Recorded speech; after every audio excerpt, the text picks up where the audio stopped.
Hi, welcome to Create and Inkspire. This is Amanda from Rise and Procrastinate, and I'm so happy that you could join us this month. So today, I am doing a little bit of a tribute to Courtney Grieber. I am doing a one-layer scene card. Not usually my typical card, but I decided to give it a try. I've totally been into Copic coloring lately, so I decided to do this. So I am using two different stamp sets, and they are from two different companies. So as you'll see as we go through this, or as you can see on my masks, they have two different line thicknesses, and so I'm going to have to fix that a little bit later. I seem to have lost the footage for that, but we will explain that a little bit later.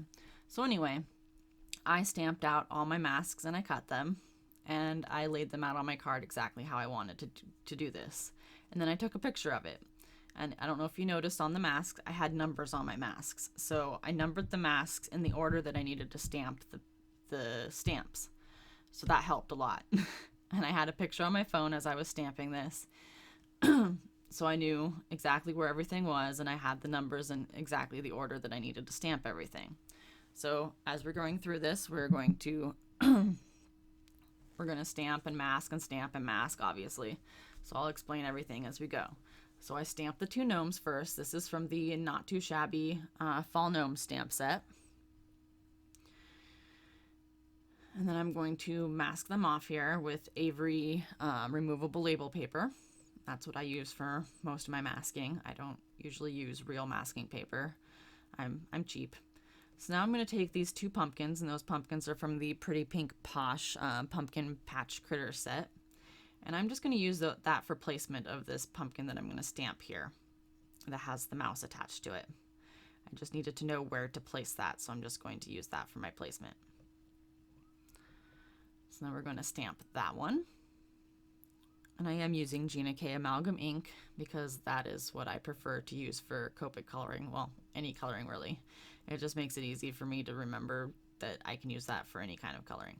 And I did stamp most of these images twice, but I have cut that out of the video for time purposes. This is a really long video as it is, so I did do a lot of chopping out of things, like double stamping. So now we're going to, we mask that little mouse out and pumpkin out, and then we're going to stamp this next pumpkin and a mushroom next to our gnome. I tried to do as much stamping as I could at once. It was kind of hard for me to think about all this, though, of what I could stamp at the same time. So, you know, I probably could have stamped more things at once, but I'm not very skilled at the one-layer cards. But I did really want to give this a go.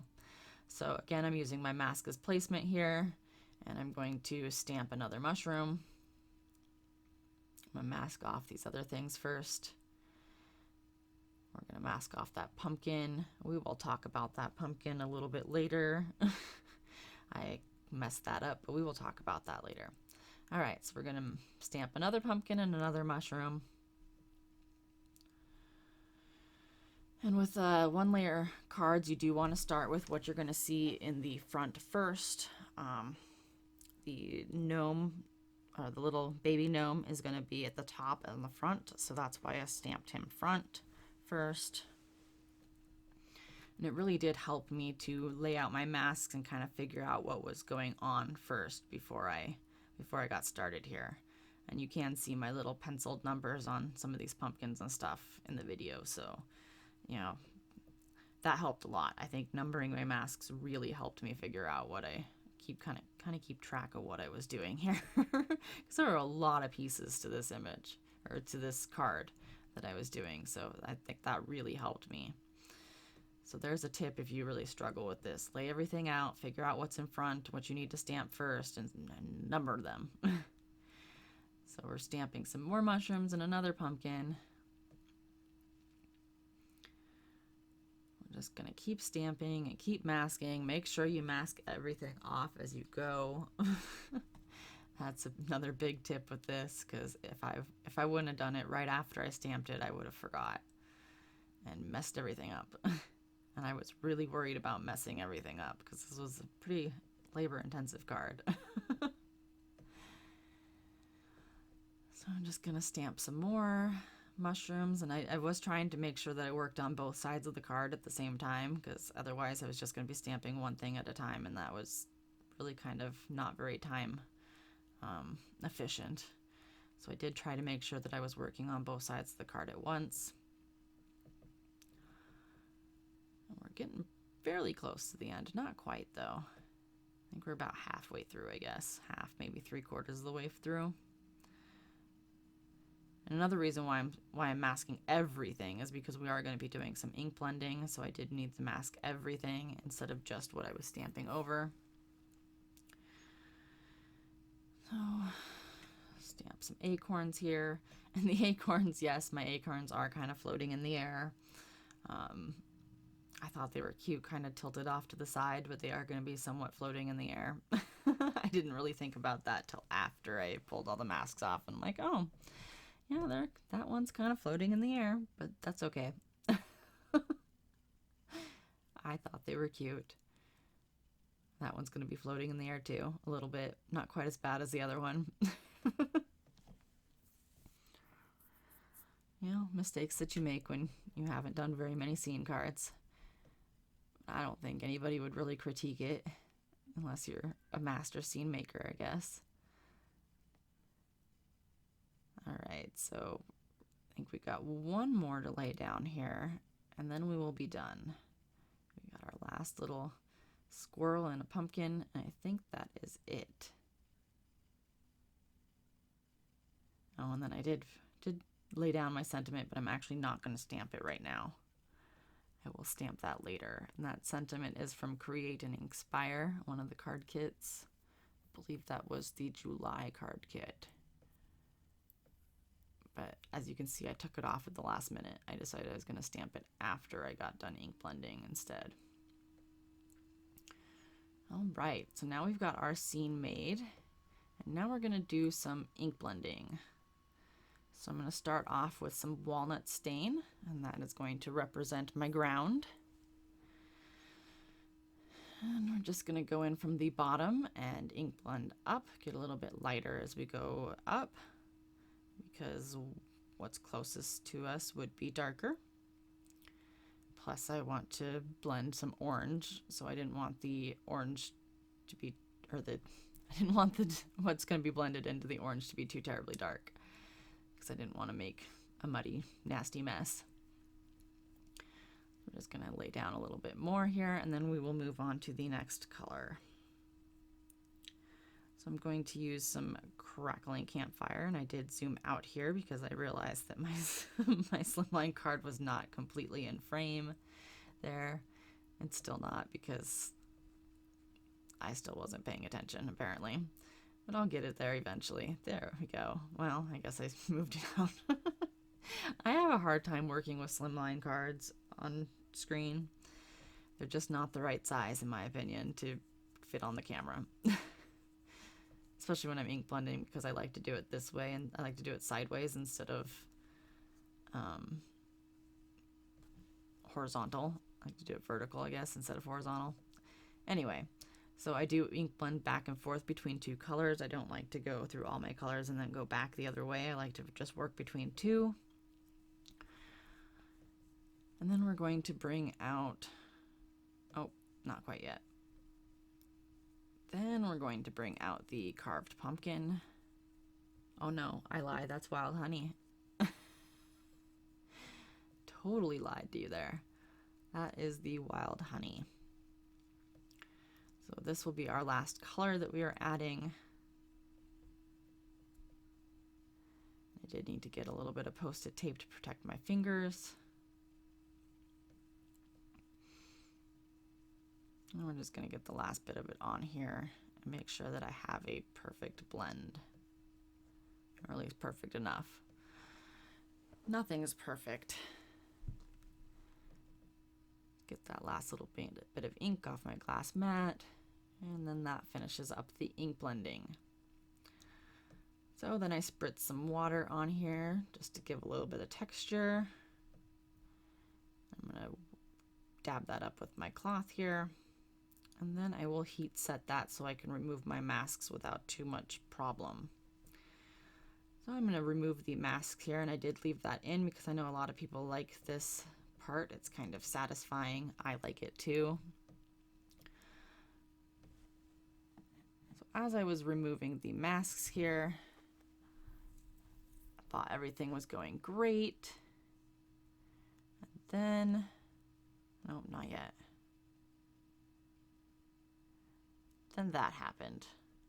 Oh, not going to show it to you yet, I guess. Right there. You see that? Oh. Yeah, that was disappointing. I don't know if I used the wrong, grabbed the wrong mask, or if I grabbed the wrong stamp. But either way, that was a bummer. But I will show you how I fixed that. It ended up looking just fine in the end, but I was pretty bummed that after all that, I made a mistake anyway.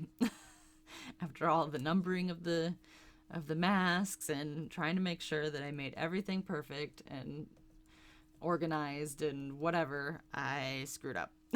But we're gonna fix it. We'll fix it here in just a minute. So I dug all my masks back out, and then I tried to ink blend over that spot, and it covered it up somewhat, but not really enough. So I thought, all right, I think I ink blended the wild honey over it, because that's kind of where the transition was. I thought, okay, well, I'm gonna ink blend the Crackling Campfire over it, because that's darker. And that covered it up a little bit better, but you could still see it. So I went back over it with the wild honey, and I'm like, no, this isn't working. Now what? So I'm like, I tried to ink blend more over it. It's still not really working, and that spot's getting darker. It's like a glow around the gnome. I'm like, this isn't working. Now what am I gonna do? So I grabbed the Crackling Campfire and I smushed it on my class mat, and I grabbed the water brush, and I just filled that area in, and it was a lot darker, and it covered it up enough. And then I just kind of like blended it out with my ink blending brush, and I did that a couple times, and it filled that area in where you could just barely tell that I made the mistake. I mean, you have to be pretty on top of it to tell that I made that mistake. And if anybody's looking that close at my card and critiquing it, then, you know, I've said it before, I'm just gonna slap them. They don't deserve my card. So that covered it up pretty well. You can see in the close-up here when I'm coloring that it's covered up pretty well. All right, so there are like 7 pumpkins on this card, and I am not going to show you the coloring for all of them. It was really repetitive. It was like, I want to say like 6 or 7 minutes of coloring pumpkins, and I really didn't think you wanted to watch 6 or 7 minutes of coloring pumpkins, even with it sped up. So I'm just going to show you this one of how I flick the darkest color from the bottom and the darkest color from the top, and then I do the mid-tone and flick that out, and then the highlight just gets blended in between the colors in the middle. All the colors will be listed in my description box below, so you can see all the colors that I used for all the pumpkins. If there's something that you want to try yourself, you can see that. But I will be showing the coloring for pretty much everything else. But I had to cut somewhere, guys. Otherwise, it was like a 34-minute video or something like that. I don't remember now, but it was long, and it's already, I think it's still like 25 minutes long or something like that. But it was long, and I needed to cut somewhere. All right, so I did try to repeat the colors often here. So the squirrel is the same color as one of the brown pumpkins, as the same color as the acorns, that kind of stuff. So I tried not to get too crazy and use a bunch of different colors for everything. I did try to repeat colors. Part of the reason why my pumpkins are so many different colors is because the orange background. I didn't want to do a bunch of orange pumpkins and have a bunch of, or against the orange background. I wanted there to be contrast. So as you can see, I do have, a couple orange pumpkins, but they are slightly different from the orange background. But I did try to do a bunch of different colored pumpkins to contrast with that orange background. So other than that, I really don't know what to tell you. I did try to put shadows where I thought they'd be darkest. I'm really not the greatest with that. I just kind of do what I think looks best. I didn't really worry about too much of the shadows between the pumpkins, to be honest, like where one pumpkin overlapped the other. I know a lot of people would probably say that wasn't right, but I felt like there were so many other things going on that I wasn't going to really worry about that, to be completely honest. I did try to do shadows on either side of this, on either side of the squirrel, and then like where his arms overlap with his belly, and try to do some shadows on his face to make him look somewhat interesting. With the bunny, I decided to go with gray. And I did try to do most of the shadows against where the pumpkin is, because he is hiding behind the pumpkin. Do a little shadow behind his arm, that kind of thing. I do try to do some shadows, but like I said, with the pumpkins, there was so much overlapping each other. I just didn't feel like it. There was a lot of coloring here, so you don't have to always play by the rules. I think the cards turned out just fine, even though I didn't always play by the shadow rules. I think it turned out fine. You'll have to let me know what you think. I did do a little bit of R20 for the pink on the rabbit's ears. I did bring in a pop of red here for this little baby gnome shirt and the hat. I thought that was a nice contrasting color with all the orange and everything going on. But I am going to bring in some brown for the shoes and the trim on his hat. I did try, like I said, I did try to keep a lot of the same colors, but I did want a couple little pops of color here and there. For the hat, I'm just going to keep the shadows on either side of the hat and have a center highlight. And it's a pretty small center highlight. I did get a little heavy-handed with my red, my dark red. I tend to do that sometimes. I don't know if anybody else is like that, but I do tend to get heavy-handed with my dark colors. I want to interject here real quick before I forget. So you may have noticed now that I started coloring, the lines on some of the stamps are thicker.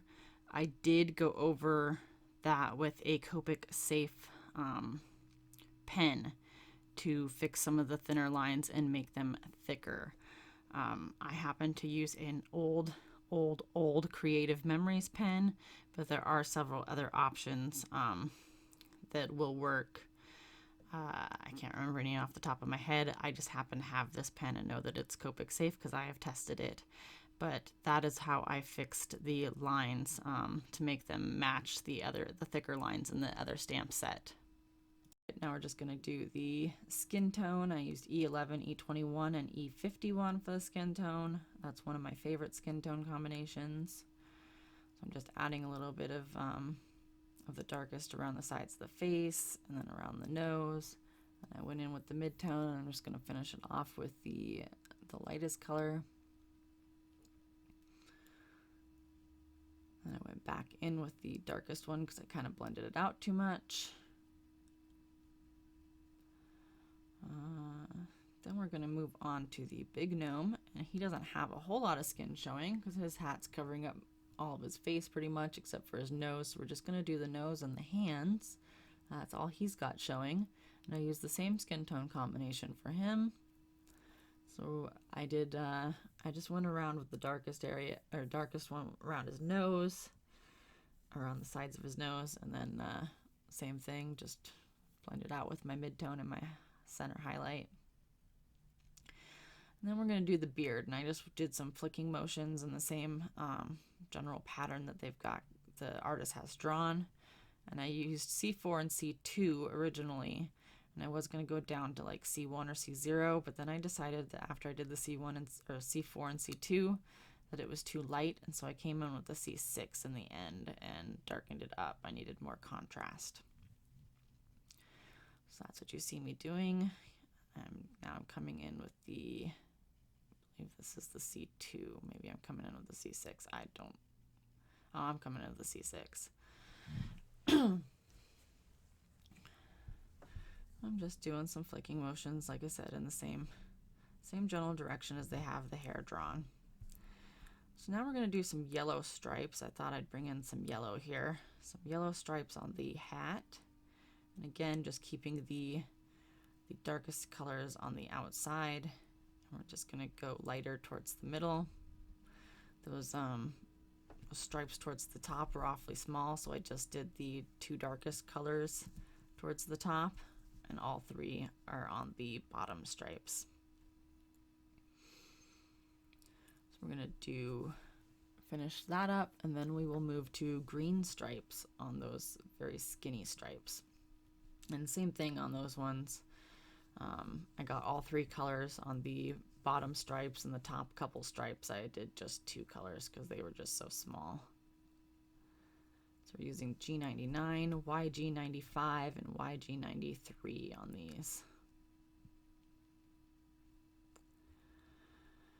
So we're just going to finish those up, and we're almost done. Marathon movie, guys. There's a lot of coloring and a lot of talking.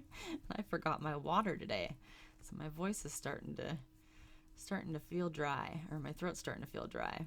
All right, so now we're gonna do the shoes, and I only did two colors for this, G99 and YG95, because they were just so tiny. But I wanted them to match the stripes on his hat. And then for his little robe or whatever the heck he's wearing here, we're going to use the same Y markers that I used for the yellow stripes on his hat. I'm just going to color that in. And then I think all we have left is the mushrooms. And for the mushrooms, I used the same E markers that I used. Oh, I guess I didn't color that on screen. I was going to say I used the same E markers that I used for the lighter tan pumpkin, but I guess I didn't color that on screen. So I used E44, 43, 41, and then for the spots, I used an R39. So because of the way I colored these, I did all the same markers on the same. Went through all of them. I'm going to color all the mushrooms for you because of the way I colored them. So we're just going to go through these really quickly. I just kind of stuck to the outsides with the darkest color. I did do the underneath part of the mushroom in the darkest color. And I'm just going to blend out here with the mid-tone on the stem. And then I just kind of blended the cap with my mid-tone, and then I will take the lightest color and blend out the rest of the mushroom cap. And then we will come in with the R39. And I did miss one of the mushrooms, but I did that off screen since I missed it. So then we will take the R and just do the dots, the spots on the mushroom. And I decided to only use one marker for that because they were just so tiny. So this is finishing up the card here. My camera stopped recording for the assembly of the card, but all I did was I had some embossed paper from an embossed paper pad that has like some swirly leaves and stuff on it, but you can't really see much of it anyway. But I did just mount that on that and put it on a 4x9 inch card base, and that's how I finished it off. So again, my products are listed in the description box below, as well as links to my personal social media accounts. And as always, I hope you have a great day.